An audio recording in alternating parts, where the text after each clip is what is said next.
Hey, welcome back to the channel. Today we're going to be talking about an oldie but a goodie.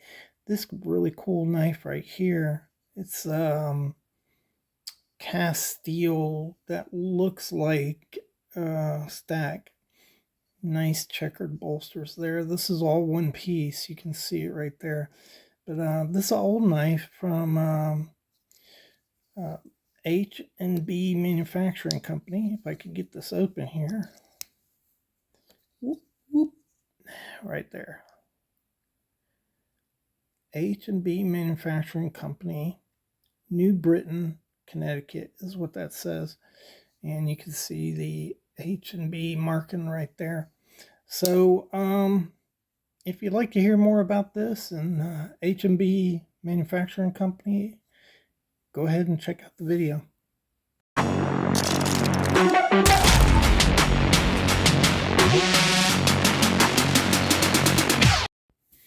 All right, welcome back to the Fortified Castle. I am so glad you're tuning in because this is a really cool knife. It's an oldie, but it's a goodie. And it's a very old company that made this knife right here. So I can't wait to get into that. Hi to all my viewers. Bonjour, privet, guten tag, hola, ciao, konnichiwa, and good day, mate, to my foreign viewers. And this is 3¼ inches. It is a swayback design. The handles on this are a single piece of cast steel that looks like a stack. Now, when I got this, I wondered if they painted this. And in older catalogs, I have seen that they did paint these stacked things.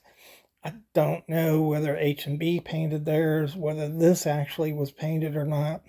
But these spaces in between here, the furrows on some cast steel knives were definitely painted. So let me go ahead and show you the knife. So you can see you've got carbon steel divider in this, and of course the liners are integral with the handles. It's all one piece, and those are carbon steel. You have a nice size sheep's foot blade right there with awesome patina from a long time ago. This knife is going to date to the first 10 years of, well, let's say the first 20 years of the 20th century. So that would make it 104 years old, but it's probably older, and I'll get into that in a minute. Pretty nice. Have not cleaned this knife up since I got it, so it's dirty down in there. Let's see. Let's give you the walk and talk. Ooh, authoritative. Nice transition there. It's a well-made pocket knife, and of course it's so dirty we can't tell how smooth the tangs were on this. I need to clean this thing up. I should have done it before the video, is what I should have done. Nice little snap. A little pin blade right here. Both blades are marked H&B Manufacturing Company, New Britain, Connecticut. Pretty good geometry on these blades. Look at that. You can still see the sharpening choil. So there's a lot. Most of the blade is still on these knives. Or should I say most of the steel. You have some nice swedging right there. You see that? And really aggressive on the other side. Just a beautiful little knife. So this company was founded in 1853 in New Britain, Connecticut. And as its name implies, it was a steel manufacturing company. So basically a hardware outlet. Let me see. Hold on a minute. I'll find a little advertisement for you. Let me see. I should have marked that, shouldn't I have? Okay, hold on while I find it. So this is out of New England Cutlery, which of course is Philip Pankowitz's book. And you can see right there their advertisement, manufacturing company, wrought brass, steel, and iron goods. And they made a lot of hardware type things. The kind of the shelf hardware type of things, nails and screws, all kinds of things like that. But they also made fine cutlery, and they used genuine stag, horn, ebony, pearl, and sterling silver on their knives. This one, of course, is cast steel. So this technology was actually patented by Samuel Mason, who helped found Northfield Knife Company in 1865. And this company was bought out by Landers, Frary, and Clark, LF&C, in 1912. And so this knife, I don't think LF&C used this marking right here.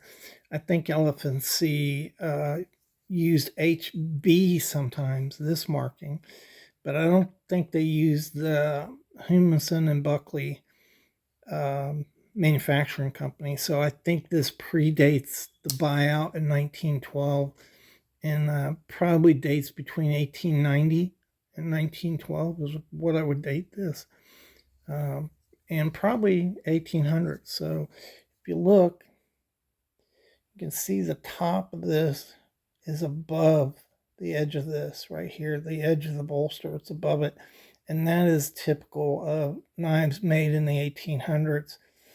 You definitely can find some knives in the 20th century that are higher, but it's just typical that the spine of your blade was in line with the bolster by the first part of the 20th century. So this knife is probably older. And plus you have, the other thing is, they got away from stamping these blades, so the stamps that do this into steel are expensive, and they went to etching. So this probably does date to the 1800s, but there's no way to be real sure about it. Pretty cool, pretty neat piece of history. It's really interesting how they did this, and it looks, if you painted that, it would look like stag for sure. It's just a really good job. And then you get this really cool check ring on the bolster here. Really neat. I can see through that dirt. You may not be able to, but I can see that the top squares are nice and smooth. And LF&C bought them out in 1912 and started making their own knives using the LF&C and Universal brand. And so I think they did continue to put H&B on some knives, but like I said, I don't think they were using that H&B manufacturing company. So anyhow, just an interesting little knife to show you on a dreary Monday to brighten your day, because right now it's about getting off time and I know you're wore out. So look at a knife video and just relax. Thanks again.